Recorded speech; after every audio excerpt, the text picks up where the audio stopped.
દબાણ ગૌચરમાં દબાણ થયેલા છે. હા થયેલા ફાઇનલ. તો અત્યારે સરકારશ્રીએ નવો એક પરિપત્ર જાહેર કર્યો છે.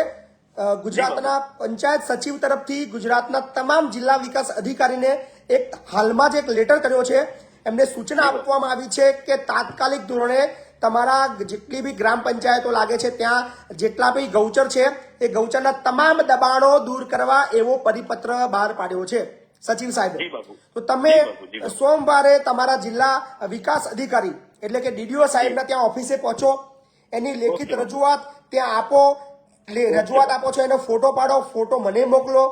તમારા ડીડીઓ સાહેબને અહીંયાથી હું ફોન કરીશ, નકલ રવાના મહિપતસિંહ ચૌહાણ લખજો, એક કોપી મને વોટ્સએપ કરજો. Thank you. અને એ ગામના દબાણ કેમ દૂર નથી થતા અને કેવી રીતે નથી થતા આપણે જોઈએ છે. જી બાબુ, બરાબર ને? જી, ખૂબ ખૂબ આભાર તમારો. તમારે દબાણને લગતા કોઈ પણ પ્રશ્નો હોય તો તમે તમારા સૌપ્રથમ ડાયરેક્ટ તમારા જિલ્લા વિકાસ અધિકારીને એક લેટર આપી દો. ત્યાં દબાણ શાખા છે, દબાણ શાખાની અંદર લેટર આપશો. નકલ રવાના હવે મહિપતસિંહ ચૌહાણ લખવાનું થોડું શરૂ કરો, મજા આવશે. કારણ કે મારી પાસે એક કોપી આવશે તો મને બી કંઈક નવું શીખવા મળશે.